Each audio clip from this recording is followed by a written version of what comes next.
أعوذ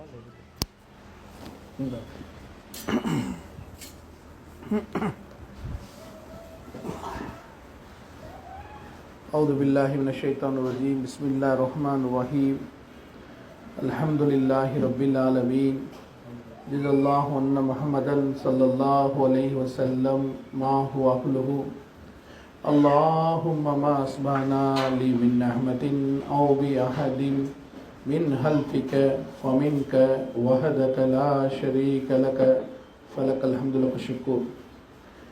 கண்ணியத்துக்குரிய தாய்மார்களே, சகோதரிகளே, அல்லாஹ் சுப்ஹானஹு வ தஆலா நம்முடைய வருகையை கபூல் செய்வானாக. இந்த நேரத்தில் இந்த இடத்துல ஒன்று கூடி இருக்கக்கூடிய அனைத்து சகோதரர்களையும் சகோதரிகளையும், இன்னும் இந்த மஹல்லாவாசிகளையும், இந்த ஊர் மக்களையும், உலக மக்களையும் அல்லாஹ் தஆலா தன்னுடைய மேலான ரஹ்மத்தை கொண்டு பரிபூர்ணமாக ஹிதாயத்துடைய வாழ்க்கையை வாழ்வதற்கு தௌஃபீக் தருவானாக. குறிப்பாக இந்த இடத்துல அல்லாஹை பற்றி, ரசூலை பற்றி பேசப்படுது.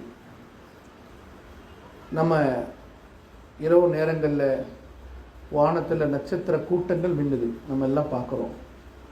எவ்வளோ அழகாக இருக்குது, எவ்வளோ ரம்மியமாக இருக்குது. அதே போல தான் இப்போ மலக்குமார்கள் இங்கே சாரசாரியாக வந்துட்டுருக்காங்க. வானம் வரைக்கும் உயர்ந்திருக்கிறாங்க. இந்த இடத்துல நம்ம பார்க்குறது இல்லை, நமக்கு தெரியாது. ஏன்னா அந்த அந்த இல்ம அல்லாஹ் நமக்கு கொடுக்கல. வானம் வரைக்கும் இப்போ மலக்குமார்கள் ஒன்று கூடிட்டாங்க. அதில் ஒரு மலக்கு இப்படி அறிவிப்பு செய்கிறாரு, நீங்கள் எதெல்லாம் தேடிட்டு இருந்தீங்களோ அந்த இல்முடைய சபை, மார்க்க சபை இங்கே தான் இருக்குது அப்படின்னு எல்லா மலக்கும் அறிவிப்பு செய்கிறார்.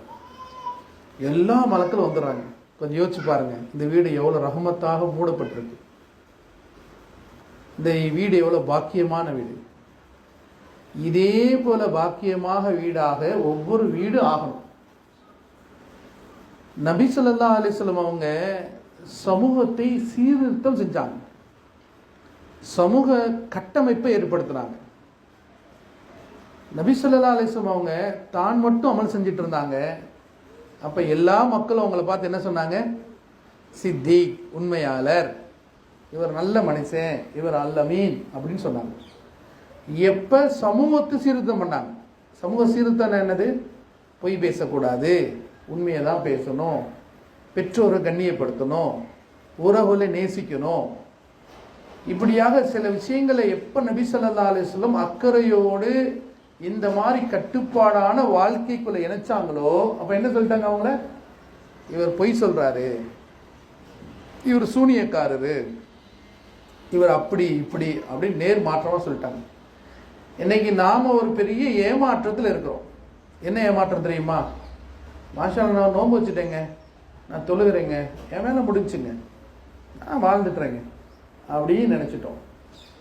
ஆனால் உம்மத்தே முஹம்மதியாக்கள், உம்மத்தே முஹம்மதியாக்கள், அல்லாஹ் சுப்ஹானஹு வ தஆலா சொல்கிறான், நீங்கள் எல்லாருமே பொறுப்பாளர்கள், நீங்கள் எல்லாம் பொறுப்புதாரி தான்.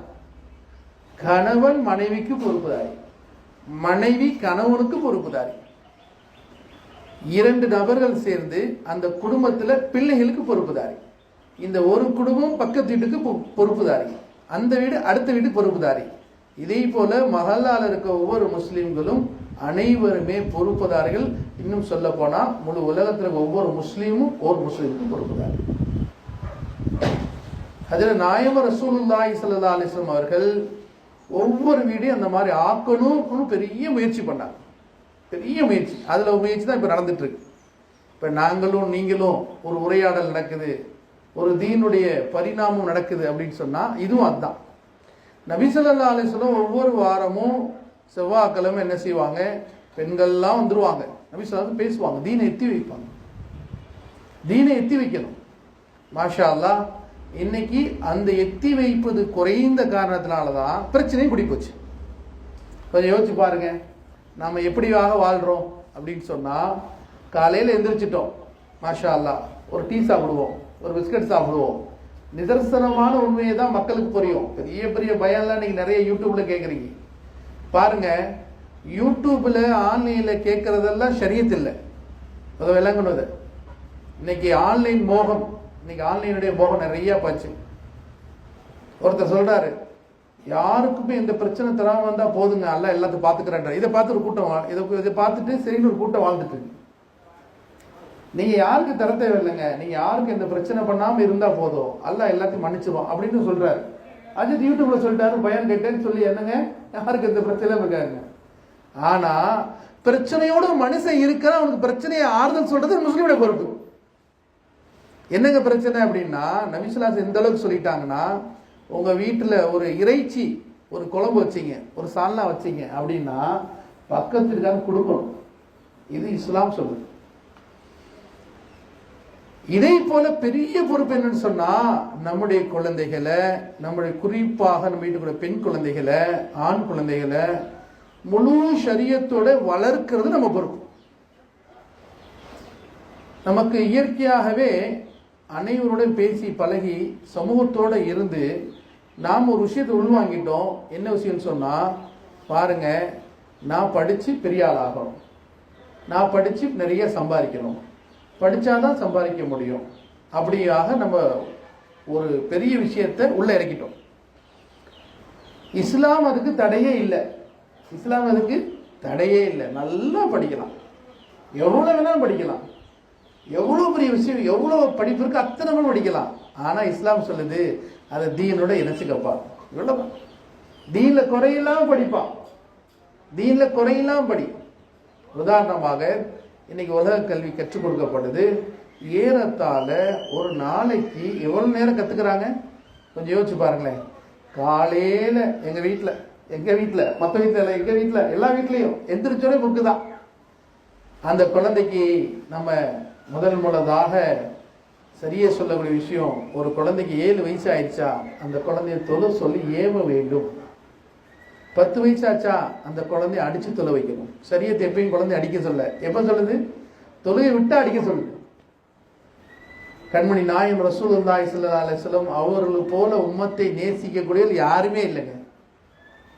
எந்த அளவுக்கு சொன்னு சொன்னா, நம்முடைய பெற்றோர்கள் கூட நேசிக்கிற நம்மளோட அதிகமா நேசிச்சாங்க நபி ஸல்லல்லாஹு அலைஹி வஸல்லம். ஒரு குழந்தையை ஒரு பெற்றோரை நேசிப்பாங்க, ஒரு குழந்தைய பெற்றோரை நேசிப்பாங்களோ அதை விட பல மடங்கு நேசிச்சாங்க. யார? உம்மத்தை முகமதியாவை. நபி ஸல்லல்லாஹு அலைஹி வஸல்லம் கடைசி நேரங்க மௌத்தாக போறாங்க. ஃபாத்திமா அலிலா இருக்காங்க, மக இருக்கிறாங்க, பேரன் பேத்தி இருக்கிறாங்க. அவங்கள பத்தி நபி ஸல்லல்லாஹு கவலைப்படல, அவங்கள பத்தி கவலையே இல்லை. சொன்னாங்க, யா உம்மத்தி யா உம்மத்தி யா உம்மத்தி. உம்மத்தினா யாருங்க? நீங்க தான் உம்மத்து. ஏதோ ஒரு கிராமத்துல ஏதோ ஒரு பகுதியில் நீங்க நாங்கள் வாழ்ந்துட்டு இருக்கோம். நம்மளை பத்தி 1400 வருஷத்துக்கு முன்னாடி நம்முடைய கண்மணி நாயகம் ரசூலுல்லாஹி ஸல்லல்லாஹு அலைஹி வஸல்லம் அவர்கள் ஒரு கவலைப்பட்டாங்க. மேல எவ்வளவு இறக்கம், எவ்வளவு அன்பு இருக்கும் யோசிச்சு பாருங்க. ஏன்னா அல்லாஹ் போய் சந்திச்சாங்க, சொர்க்கத்தை பார்த்தாங்க, எல்லாத்தையும் தெரிஞ்சுட்டு உம்மத்திட்ட சொன்னாங்க, ஒரு பெரிய வாழ்க்கை இருக்குப்பா, ஒரு பெரிய வாழ்க்கை இருக்கு. அந்த வாழ்க்கைக்கு இதுதான் அச்சாரம், இந்த உலகம் தான் அச்சாரம். இந்த உலகத்துல நீங்க எதை வேணாலும் விட்டுறலாம், கிடைக்கலாட்டி பிரச்சனை இல்லை.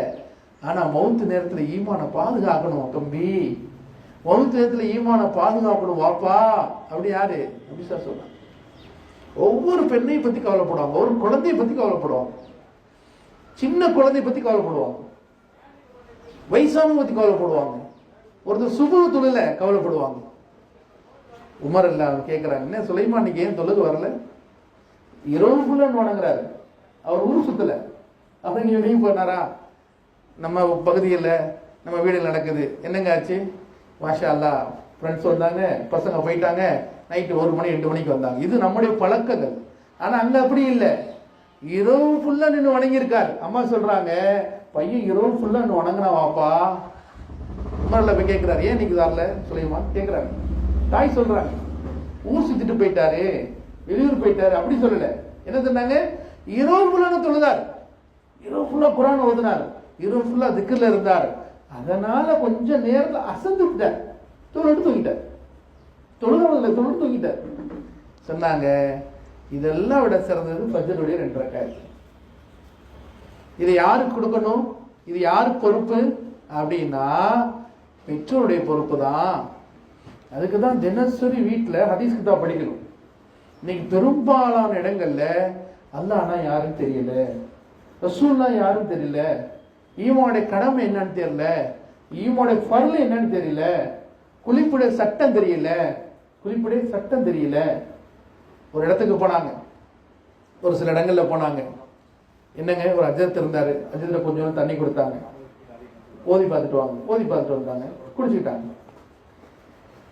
என்னன்னு சொன்னா அண்ணன் சொன்னாரு, அவங்க எதுக்கு தெரியுமா சொன்னாங்க, அவங்க குளிப்புடைய சட்டங்கள் தெரியல, அதனால பெண்கள் ஓதி பார்த்து அந்த தண்ணி குளிச்சுக்கிறாங்க. பெண்களுக்கு அவசியமான சட்டம் இதெல்லாம், வீட்டுல இதெல்லாம் ஷரியத், இதெல்லாம் தீன், இதை பத்தி ஆண்கள் பேசணும். அதே போல சில இடங்கள்ல பார்த்தோம், ஷரியத்துல பார்த்தா ஒரு கலிமா ஓதி அந்த கத்தியில ஊதி விட்டுருக்காங்க, அந்த கத்தி தொங்குது, வந்து அந்த கத்தி அறுத்துட்டு போயிடுவாங்க. ஏன்னா கலிமா ஓதியாச்சு, கத்தியில ஊதியாச்சு, கோழியை அறுத்துட்டு போயிடுவார் வரவங்களாம். இது ஒரு கலாச்சாரம். ஷரியத் என்பதே தெரியாமல் உலகத்துல வாழ்ந்துட்டு இருக்காங்க, எவ்வளவு மக்கள் வாழ்ந்துட்டு இருக்காங்க. இதை வாழ்றது குற்றம் இல்ல, அல்லாஹ் ஏன் தெரியாம வாழ்ந்தேன்னு கேட்பான் ஒவ்வொரு மனுஷனையும். எனக்கு தெரியலன்னு சொல்ல முடியாது.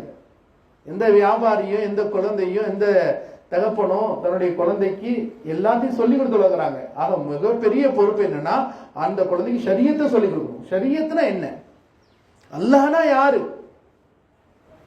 அல்லாஹ்வுடைய ஆற்றல் எவ்வளவு பாருங்க. வானத்தை பாருங்க, எந்த விதமான இது இல்லாம அல்லாஹ் குட்ஃபி, அல்லாஹ்வோட உத்தரவு கொண்டு வானம் நிக்குது. வானம் சும்மா இல்லை, இயற்கை இல்லை. நம்ம நினைச்சிட்டு இருக்கோம் இயற்கை இல்லை, இயற்கை இல்லை, எதுவுமே இயற்கை கிடையாது. எப்படி இயற்கை வரும்? இயற்கைனா என்ன? ஈமானுக்கு மாற்றமான சொல் இயற்கை. மழை காலங்க மழை பெய்யுது, முஸ்லீம் சொல்லக்கூடாது, ஈமான் கூட சொல்லக்கூடாது. அல்லாஹ்வுடைய யக்கீனை கொண்டு மழை வருது, அல்லாஹ்வுடைய உத்தரவு கொண்டு மழை வருது. மழை காலத்துல மழை வந்துருமா? அப்படிதான் இருக்கா? குறிப்பு இருக்கா? இல்ல சகோதரிகளே, அல்லாஹ்வுடைய உத்தரவு கொண்டு மழை வருது, அல்லாஹ்வுடைய உத்தரவு கொண்டு வெயில் அடிக்குது, அல்லாஹ்வுடைய உத்தரவு கொண்டு கடல் அந்த இடத்துல இருக்கு. அல்லாஹ்வுடைய உத்தரவு சொன்ன கொஞ்சம் உள்ள ஊருக்கு வந்துடும் கடல். அல்லாஹ் இவ்வளவு ஆற்றல் சொன்னா 7 கருங்கடல் இருக்கு, கடலுக்கு கீழே 7 கருங்கடல் இருக்கு, அதுல கருப்பு பாறை இருக்கு, அந்த பாறைக்குள்ள ஒரு தேரை ஊர்வ சத்தத்தை அல்லாஹ் கேட்கின்றான். அல்லாஹ்வுடைய உத்தரவு இல்லாம ஒரு மரத்துல ஒரு இலை கூட விழுகாது. அல்லாஹ்வுடைய ஆற்றல் வரும். இந்த வானத்தை சுருட்டிட்டோம், இந்த பூமியை சுருட்டிட்டோம், இந்த வானத்தையும் பூமியும் சுருட்டியாச்சு, ஒரு பந்தாக்கியாச்சு. இதை கொண்டு போய் முதல் வானத்துல போடுறாங்க. எவ்வளவு பெருசு இருக்குன்னு சொன்னா, பெரிய காலி மையத்துல ஒரு சின்ன பந்து கிடக்கிற மாதிரி இருக்கும். இப்ப 2வது வானத்தை சுருட்டியாச்சு, கொண்டு போய் 3வது வானத்தை போட்டாங்க. என்னங்க, உலகத்துல 7 வானம் 7 பூமி சொல்றீங்களே, இதெல்லாம் சுருட்டி 1ல போட்டாச்சு, 2ல போட்டாச்சு, 3ல போட்டாச்சு, 4ல போட்டாச்சு, இதெல்லாத்தையும் சுருட்டி கொண்டு எல்லாம் அரிசில போட்டா பெரிய நிலப்பரப்பு சின்ன ஒரு குண்டூசி கிடக்கிற மாதிரி இருக்கும். எப்படியோ ஒரு பெரிய கடல்ல ஒரு கையை விட்டு எடுத்தா ஒரு சொட்டு கையில தண்ணி இருக்கும். அதை போலதான் அந்த 7 வானம் 7 அல்லாஹ் அரிசிக்கு முன்னாடி கிடக்கும். அல்லாஹ்வுடைய ஆற்றல் அவ்வளவு பெருசு. அல்லாஹ் பத்தி பேசணும் சகோதரர்களே. வீட்டுல அல்லாஹ் குழந்தைகள்கிட்ட பேசணும், குழந்தையுடைய வளர்ப்பை கண்காணிக்கணும். நம்ம குழந்தை யாரோட பேசுது, யாரோட பழகுது கண்காணிக்கணும். என் குழந்தை யாரை போல வாழ்ந்துட்டு கண்காணிக்கணும். குழந்தைக்கு 10 வயசு தானே எல்லாம் சொல்லக்கூடாது, குழந்தைக்கு 5 வயசு தானே சொல்லக்கூடாது, குழந்தைக்கு 15 வயசு தானே சின்ன பிள்ளை சொல்லக்கூடாது. என்னுடைய குழந்தைக்கு அது வாலிப ஆணோ வாலிப பெண்ணோ, என்னுடைய குழந்தையுடைய நடை உடை பாவனை யார போல இருக்குது, குரான போல இருக்கா, ஷரியத் போல இருக்கா, நபி போல இருக்கா, சஹாபி போல இருக்கா, இல்ல நீங்க மாற்றாறு போல இருக்கா பார்க்கணும். இன்னைக்கு அவனை போல இவனை போல என்னை நடை உடையாச்சுன்னா அதுக்கு அல்லாஹ்ட்ட பெரிய கேள்வி இருக்கு. அல்லாஹ் மன்னிக்க வேண்டும் சொல்றாரு. ஒவ்வொரு மனிதனுடைய உடையும் நடையும் நபி போல ஆகணும். எப்ப நபி போல ஆகுதோ குணமும் நபி போல ஆகணும். வெளிரங்கத்துக்கு அந்த சம்பந்தம் இருக்கு சகோதரர், வெளிப்புறத்துக்கும் அந்த சம்பந்தம் இருக்கு. இல்லைங்க எங்களுக்கு நாங்க எப்படியெல்லாம் இருக்கோங்க, மன சுத்தமா இருக்கு அப்படிலாம் இல்ல. மனசுல என்ன இருக்கா தான் வெளியே வரும், மனசுல என்ன இருக்கா தான் வாயில வரும். நாங்க தொழுவிலாட்டி கூட அல்லாஹ் பத்தியே நினைக்கிறோங்க, இல்ல. அல்லாஹ் மௌத்துக்கு பின்னாடி ஒவ்வொரு மனிதனும் அல்லாஹ் என்ன செய்யறான், தொழுகையை பத்தா முதல் கேள்வி. தொழுகையை எவ்வளோ முக்கியத்துவம் கொடுக்கப்பட்டிருக்குன்னா, ஒரு மனிதர் கடல்ல விழுந்துட்டாரு, இவ கடல்ல உள்ள போயிட்டு இருக்க தண்ணிக்குள்ள இப்போ ஒரு நேரத்துல தொழுகை வந்துருச்சுன்னா அவர் மேல கடமையாச்சு, அவர் தொழுதான். எப்படி தொழுக முடியும்? ருக்கு செய்ய முடியுமா, சும் செய்ய முடியுமா? அவர் நினைக்கணுமா என்னுடைய தொழுகையை விட்டுறேன்னு நினைக்கிறது தொழுகையோட கருத்து. ஒரு குழந்தை, ஒரு பெண் ஒரு குழந்தையை பெற்று எடுக்கிறாள் என்று சொன்னா, அந்த குழந்தை இன்னும் பிறக்கவே இல்லைன்னா அந்த நேரத்தில் தொழுகை அந்த குழந்தை அந்த பெண்ணுக்கு கடமையா இருக்கு. ஏன் இவ்வளவு சொல்லப்பட்டிருக்குன்னா, உங்களுக்கு தொழுகைக்கு அவ்வளவு முக்கியத்துவம் கொடுக்கப்பட்டிருக்கு. ஏன்னா உங்க உணவுக்கும் உங்களுடைய ரிஸ்க்குக்கும் உங்களுடைய A to Z அனைத்து தேவைக்கும் தொழுகைக்கும் சம்பந்தம் இருக்கு. வியாபாரத்துக்கும் உணவுக்கும் சம்பந்தம் இல்லை. வியாபாரத்துக்கும் உணவுக்கும் சம்பந்தம் இல்லை, கல்விக்கும் வசதிக்கும் சம்பந்தம் இல்லை, கல்விக்கும் வசதிக்கும் சம்பந்தம் இல்லை, மருந்துக்கும் சுகத்துக்கும் சம்பந்தம் இல்லை, டாக்டருக்கும் என்னங்க டாக்டரா இருக்காரு, எனக்கு பிரச்சனை இருக்கு, நோய் தீந்துருமா, சம்பந்தம் இல்லை. இதெல்லாம் அஸ்பாபுகள், இதெல்லாம் அஸ்பாபு என்னங்க, இதெல்லாம் காரண கருத்தா. செய்யறது யாரு? அல்லாஹ் தான். அப்படின்னு சொன்னா நிக்கா செஞ்சு வச்சாங்க, எல்லாத்துக்கும் குழந்தை பிறக்கிறது இல்ல. அல்லாஹ் குர்ஆன்ல சொல்றான், நான் யாருக்கு ஆண் குழந்தை ஆண் குழந்தை கொடுக்குறேன், யாருக்கு பெண் குழந்தை கொடுக்குறேன், நான் சில பேர் குழந்தை இல்லாம ஆக்கிறேன். ஆனாலும் அல்லாஹ்க்கு எல்லாம் முடியும். ஜக்கரியா நபி ஸல்லல்லாஹு அலைஹி ஜக்கரியா அலைஹிஸ்ஸலாம் என்ன செஞ்சாங்க, யா அல்லாஹ் எனக்கு குழந்தையை கொடு. வயசு என்ன வயசு? 90 வயசு ஆச்சு. 90 வயசு ஆச்சு. என்னங்க 90 வயசு. அல்லாஹ் கேட்டாங்க, யா அல்லாஹ் குழந்தையை கொடு. எப்ப நம்பிக்கை வந்துச்சு சொன்னா, மரியம் அலைஹிஸ்ஸலாம் பைத்துல் முகத்தஸ்ல உட்கார்ந்து பழம் சாப்பிட்டு இருக்காங்க. பழம் சாப்பிடுறாங்க. போறாங்க ஜக்கரியா அலைஹிஸ்ஸலாம், என்ன பழம் மரியம் உனக்கு எப்படி வந்துச்சு கேட்கறாங்க. பெரிய சம்பாஷணை. சொன்னாங்க, எனக்கு அல்லாஹ் கொடுத்தான், சீசனே இல்லை அந்த பழம். யார் கொடுத்தா? அல்லாஹ் கொடுத்தான். அப்பதான் அவருக்கு வந்து ஜக்கரியா அலைஹிஸ்ஸலாம் இருந்துச்சு, எனக்கு குழந்தை இல்லை, அல்லாஹ் இப்படி குழந்தை கேட்கிறேன். குழந்தை பிறந்துச்சா இல்லையா? 90 வயசுல கேட்டாங்க. நபி கேட்டாங்க, யாரெல்லாம் எனக்கு 90 வயசு, என்னோட மனைவிக்கு அந்த வயது முதிர்ச்சி ஆயிடுச்சு, இனிமேல் குழந்தை சான்ஸே இல்லை, எப்படி? எல்லாம் சொன்னா, அப்படித்தான், ஹாதா கதாலிக், அது அப்படித்தான், உங்களுக்கு குழந்தை பிறக்கும், அதுக்கு பேரு நாங்க வைக்கிறோம். நடந்துச்சா இல்லையா? இதெல்லாம் ஏன் அல்லாஹ் குர்ஆன்ல சொல்லி காமிக்கிறான்னு சொன்னா, உம்மத்தே முஹம்மதியாக்கள் வரக்கூடிய சமுதாயங்கள் விளங்க வேண்டும். நீ என்கிட்ட கேளு, உனக்கு நான் தர்றேன், எல்லாம் தர்றேன். உனக்கு என்ன வேணும்? காசு வேணுமா கேளு, கடிவு வேணுமா கேளு, சுகம் வேணுமா கேளு, குழந்தை வேணுமா கேளு, உன் கஷ்டம் தீரணுமா கேளு, உனக்கு பிரச்சனை தீரணுமா கேளு, உன் மனசு நிம்மதி இல்லையா கேளு, உனக்கு என்ன வேணும் எல்லாத்தையும் கேளு. எந்த அளவுக்கு சொல்லப்பட்டு சொன்னா, செருப்பு வாரம் இருந்து போச்சுன்னா தைக்கவே கூட ரப்புட்ட கேட்கணும், நல்லாட்டா கேட்கணும்.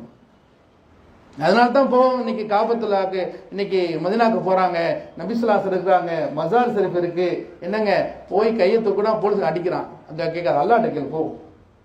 நபிட்ட என்ன கேட்கிற? அல்லாட்ட கேளு. இன்னைக்கு நாம யார்கிட்ட கேட்கிறோம்? சஹாபாக்கள் தம்முடைய மனைவிகள் இப்படி பழக்கி வச்சிருந்தாங்க. சஹாபாக்கள் தம் மனைவி இப்படி பழக்கி வச்சிருந்தாங்க. மனைவிலாம் சொல்லுவாங்களாம், வியாபாரத்துக்கு போற மாதிரி, இங்க வாங்க வியாபாரத்துக்கு போறீங்க, ஒழுங்கா போய் ஹலாலா சம்பாதிச்சிடணும், பொய் பேசாம சம்பாதிச்சிடணும், உண்மையை பேசி சம்பாதிச்சிடணும்.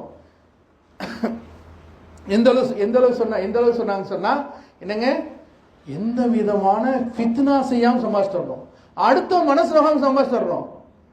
நீ சம்பாதிக்காம கூட வா, ஆனா இந்த பிரச்சனை வந்துடாத. ஏன்? அது ஹராமா போயிடும். அதெல்லாம் சாப்பிட்டா தொழுவ கூடாது, அதெல்லாம் சாப்பிட்டா என் தொழுவ கூடாது. நாமெல்லாம் நீங்க என்ன செய்யறோம்? இப்படியா சொல்லி வித்துட்டு வாங்க, ஆகாத போகாத என்ன சொல்லி வீங்க, அப்படிதானே சொல்லி எடுத்துறோம். என்னத்தையே சொல்லுங்க. என்னங்க, எல்லா இடத்துலயும் நம்மள மாதிரி நம்ம ஊருக்காரங்க மாதிரி நல்லவங்க இல்லையே, நம்ம தான் நல்லவங்க, நம்ம ஊருக்காரங்க தான் வியாபாரம் நல்லவங்க. மற்ற இடத்துல இல்லைங்க, அதெல்லாம் யாரு பார்க்க போறா, போங்க. ஒரு பெரிய காடு, அங்க பெரிய ஆடு மேய்ச்சிட்டு இருக்காரு, பெரிய ஆடு மேய்க்கிறார். அப்ப வந்தேனே ஹஜ்ரத் ஹுசைன் ஹுசைன் அலி எல்லாம் அவங்களும் இருந்தாங்க, அதில் இப்னு மஸ்ஊத் இருந்தாங்க, சில சஹாபாக்கள் இருந்தாங்க. அந்த ஆடு மேய்க்கிற தம்பியை கூப்பிட்டு, ரொம்ப பசியாக இருக்கும், சின்ன ஆட்டை கொடுப்பா, சின்ன ஆடை கொடு, நாங்கள் அறுத்து சமைக்கிறோம். பிரயாணம் இந்த மாதிரி எக்ஸ்பிரஸ் வண்டியெல்லாம் கிடையாது. இந்த காலத்தில் மெயில் எக்ஸ்பிரஸ், சூப்பர் மாஸ்லாம் கிடையாது. அன்னைக்கெல்லாம் ஒரு இடத்துக்கு போனால் பல நாள் ஆகும், பல மாதம் ஆகும். பாருங்க, அவங்களும் 60 வருஷம் 70 வருஷம் இருந்தாங்க, பெரிய பெரிய வசதி வாய்ப்புலாம் இல்லை. ஆனால் அல்லாஹ்வுக்கு அடிபணிந்து வாழ்க்கையை செலுத்திட்டு போயிட்டாங்க. அவங்க வீட்டில் ஏசிலாம் இருந்துச்சா? சஹாபா வீட்டில் ஏசி இருந்துச்சா? சஹாபா வீட்டில் கட்டில் இருந்துச்சா? மெத்த இருந்துச்சா? கொஞ்சம் யோசிச்சு பாருங்க. நாம தான் சொலுசா வாழ்றோம், உண்மையா இல்லையா? இல்லை இவ்வளோ வீடு கட்டினாங்களா? நபியோட வீடு எந்திரிச்சா தலை முட்டும், கால் இடினா கால் இடிக்கும். இதுதான் நபியோட வீடு. பெரிய வீடுலாம் கிடையாது, 2-3 ட்ரெஸ் இருந்துச்சு. இன்னும் சஹாபாக்கள் இப்படி வருது, ஒரு சஹாபிக்கு ஒரு ட்ரெஸ் தான் இருக்கு, தொழுதுனே வேகமாக போயிடுவார். எல்லா சஹாபும் கம்ப்ளைண்ட், ஏன்பா இவர் தொழுதுன்னு ஓடி போயிடுறாருங்க, இருக்க மாட்டேங்கிறார் பள்ளியாசலே. கூப்பிட்டு என்ன கேட்டாங்க? அவர் சொன்னா, என்கிட்ட ஒரே ஒரு ட்ரெஸ் தான் இருக்கு, நான் அதை போட்டு தொழுகைக்கு வந்துடுவேன். என் மனைவி வீட்டுக்குள்ள பள்ள தோண்டி உட்காந்துக்குவாங்க, நான் போய் ட்ரெஸ்ஸை கழட்டி கொடுத்துறேன், அவங்க தொழுவாங்க. இதுக்காக அப்படி ஓடி வந்துடுவேன். வாழ்க்கை எப்படி ஆக்கிட்டாங்க? இதெல்லாம் நீங்க சொல்ல முடியுமா? இதெல்லாம் கேட்டா முட்டாள்னு சொல்லுவாங்க. இப்படி வாழ்ந்தவங்கள முட்டாள்வாங்க. ஆனா யாரு அறிவாளி? அவங்க தான் அறிவாளி. வாழ்க்கையை லேசாக்கி போயிட்டாங்க சகோதரர்களே. கொஞ்சம் யோசிச்சு பாருங்க.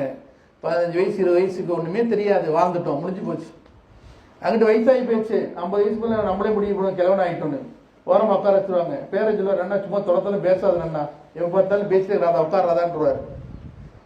அம்மா என்ன சொல்லுவாங்க, நன்னிமாவை, நன்னிமா கேட்குதா புரியுதா, உன்னோட தொடர்ந்து இந்த சும்மாவில் சொல்லிட்டு உட்காருன்னு ஓரம் உட்கார வச்சிடுறாங்க.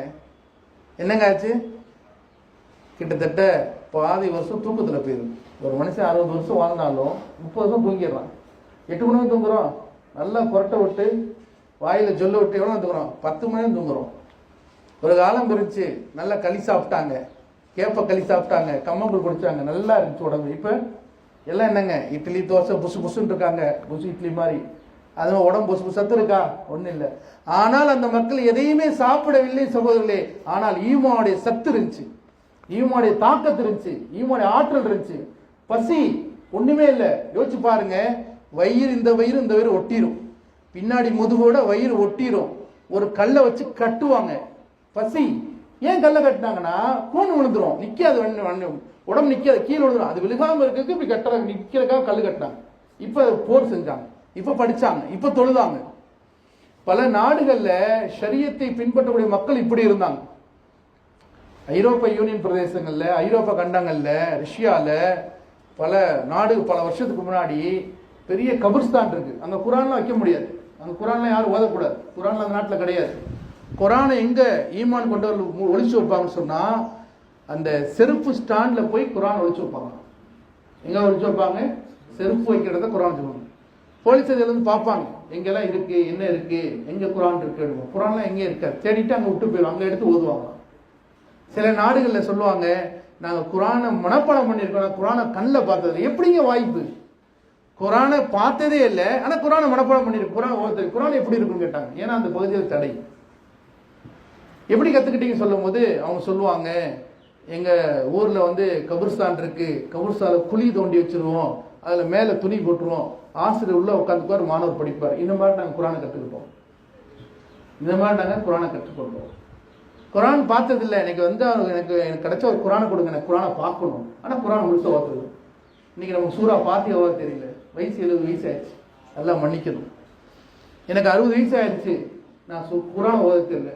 நான் காலேஜ் கல்லூரி படிக்கிறேன், பிகாம் படிக்கிறேன், பிபிஏ படிக்கிறேன், ஆனா குரானோட அழிவு பார்த்து எனக்கு தெரியாது.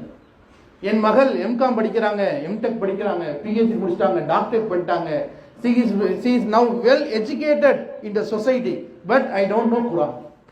எனக்கு குரானே தெரியல, எனக்கு குரானே தெரியல. குரான்ல எத்தனை ஆயத்து தெரியல, குரான்ல எத்தனை சூரா தெரியல, குரானுடைய முதல் சூரா பேர் என்ன தெரியல.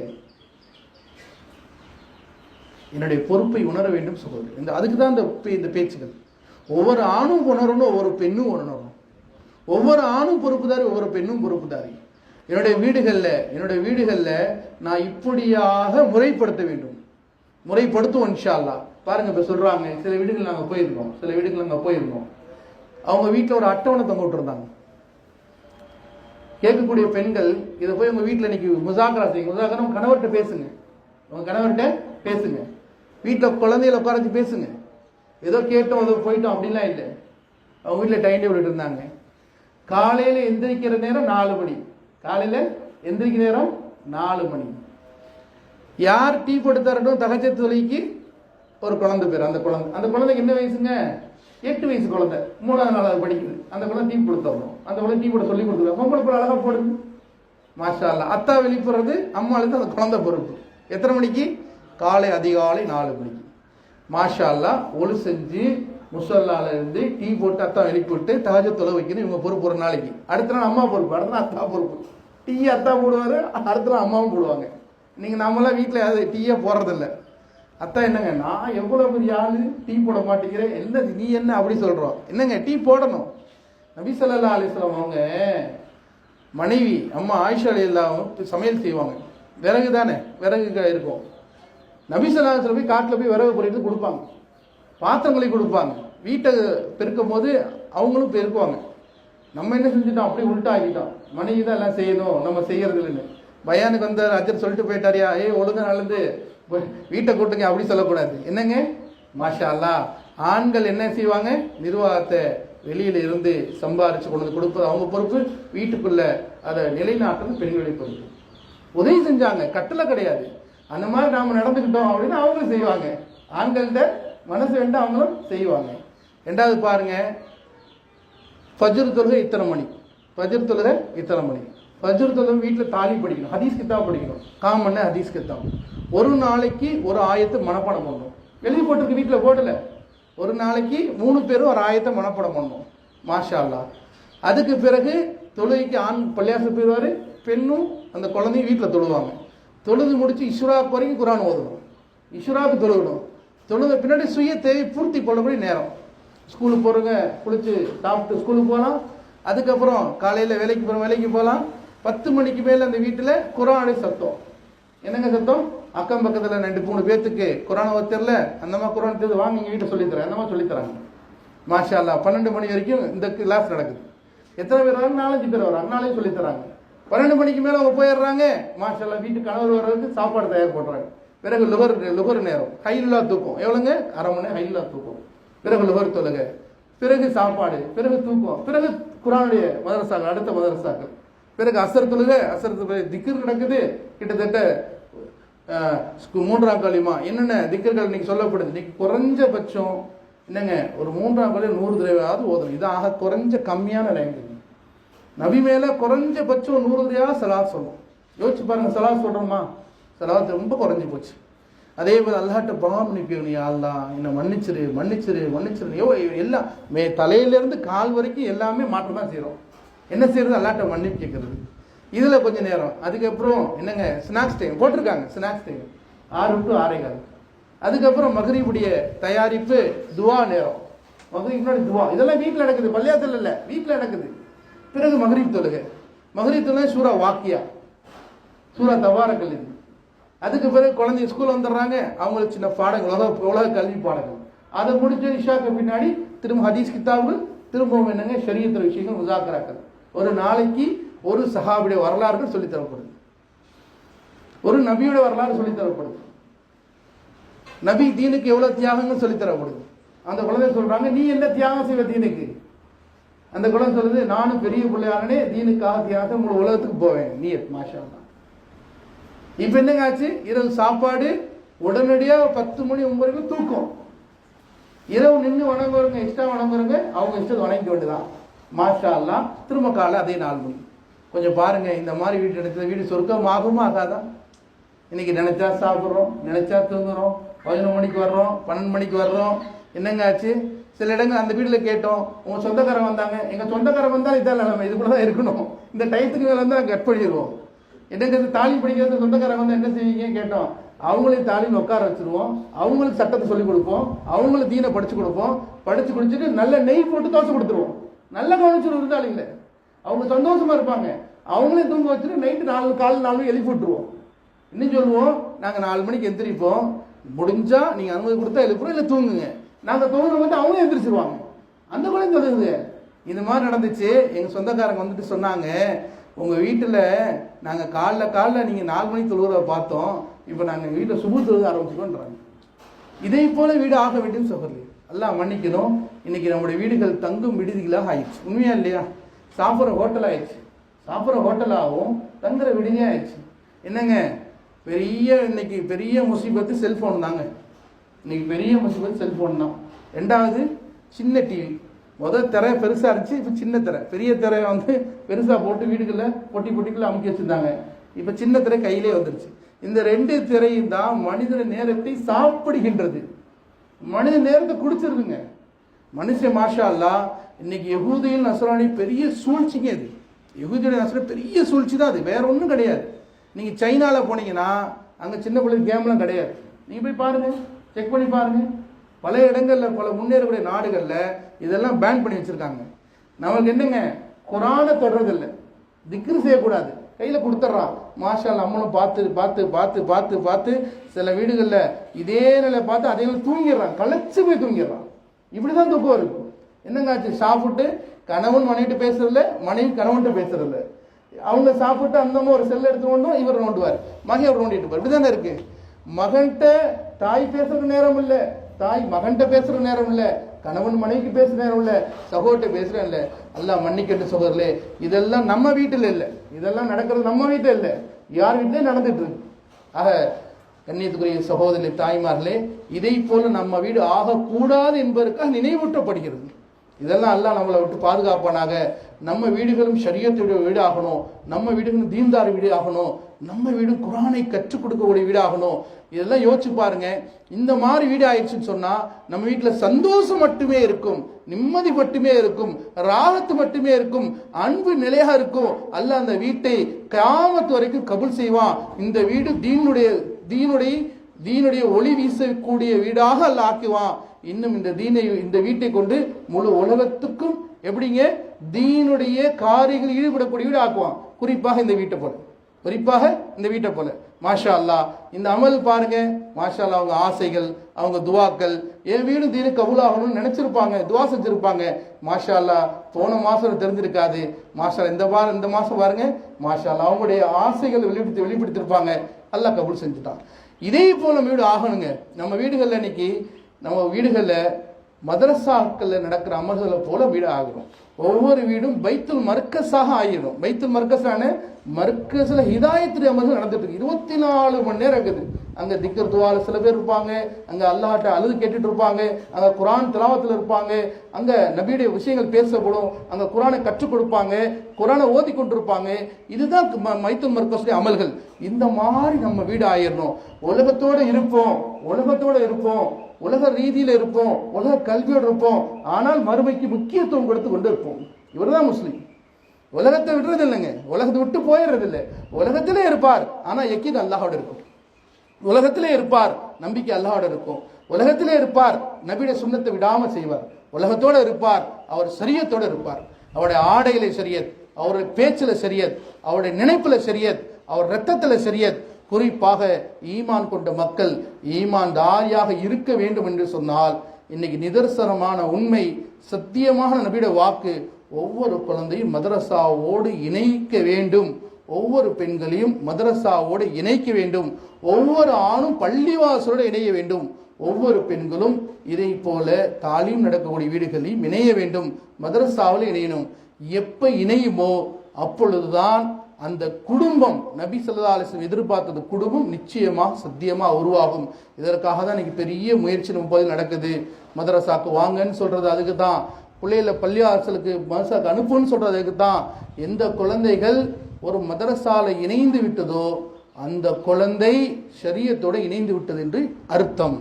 எந்த குழந்தை மதரசாவில் இணைந்து விட்டதோ அந்த குழந்தை தீனுடைய வாழ்க்கையை அடி வைத்து விட்டது என்பது அர்த்தம். ஒரு குழந்தை மதரசாக்கு வரலன்னு சொன்னா அந்த குழந்தை பள்ளி வாசலுக்கு வராது. எந்த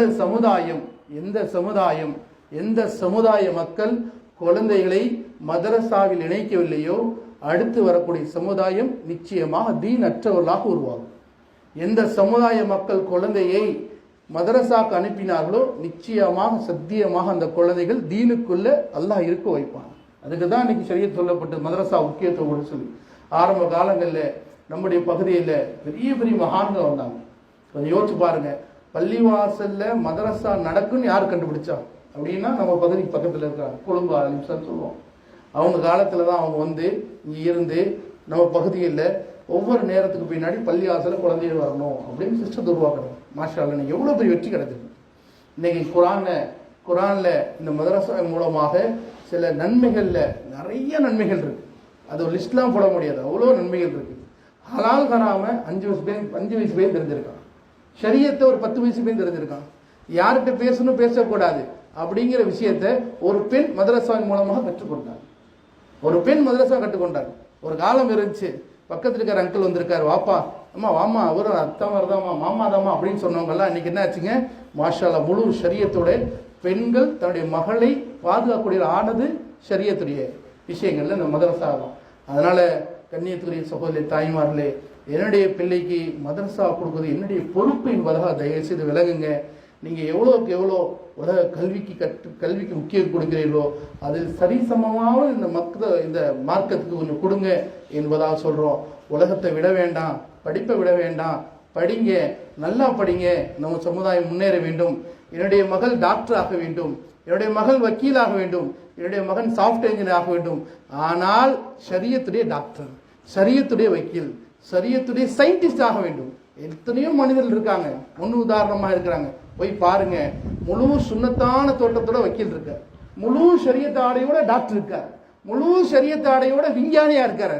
எத்தனையோ மக்கள் நம்ம கண்மாடி இருக்காங்க, தெரியலன்னா கேளுங்க, நாங்க சொல்றோம் இந்த இடத்துக்கு போங்க, இந்த டாக்டரை பாருங்க, அவர் ஷரியத்து ஆடையோடு டாக்டரோட இருக்கிறார், சுன்னத்தான தோட்டம் இருக்காரு, பொய் பேச மாட்டாரு, உள்ளத சொல்லுவார். இந்த இடத்துல பாருங்க அட்வொகேட் இருக்காரு, ஷரியத்துறை அட்வொகேட். இந்த இடத்துக்கு போங்க சயின்டிஸ்ட் இருக்காரு, ஷரியத்துறை சயின்டிஸ்ட். நேத்தான் பார்த்தோம், கர்நாடகாவில் சயின்டிஸ்ட் ஒருத்தர் நம்ம சந்திச்சாரு, அவர் என்னங்க ஷரியத்துடைய டாக்டர், ஷரியத்துறை சயின்டிஸ்ட். அவர் பேர்ல பல நாடுகள் இருக்கு. ஆனால் மகரிப் தொலைக்காக வேகம் ஓடுறார். என்ன அதியார் இப்பதான் வாங்க சொல்லுங்க பள்ளியில உட்காருங்க ஓடுறார். ஷரியத்துடைய சயின்டிஸ்ட் உருவாக்குனது இந்த மக்கள் மதரசாக்கள், ஷரியத்துடைய ஆசையை தேட்டத்தை உருவாக்குனது அவர் தாய்மார்கள். அதே போல நிச்சயமா சத்தியமாக இருக்கக்கூடிய தாய்மார்கள், நீங்க எல்லாம் உறுதி செய்யணும், என் குழந்தையை நான் ஷரியத்தோட குழந்தையாக ஆக்குவேன் என்பதை அந்நிய செய்யணும். அல்லாஹ் அப்படிப்பட்ட மக்களை உங்களையும் என்னையும் முழு உலக மக்களை அல்லாஹ் ஆக்கி தந்தல்வானாக. ஆமீன் ஆமீன் யா ரப்பல் ஆலமீன். ஸல்லல்லாஹு அலைஹி வஸல்லம்.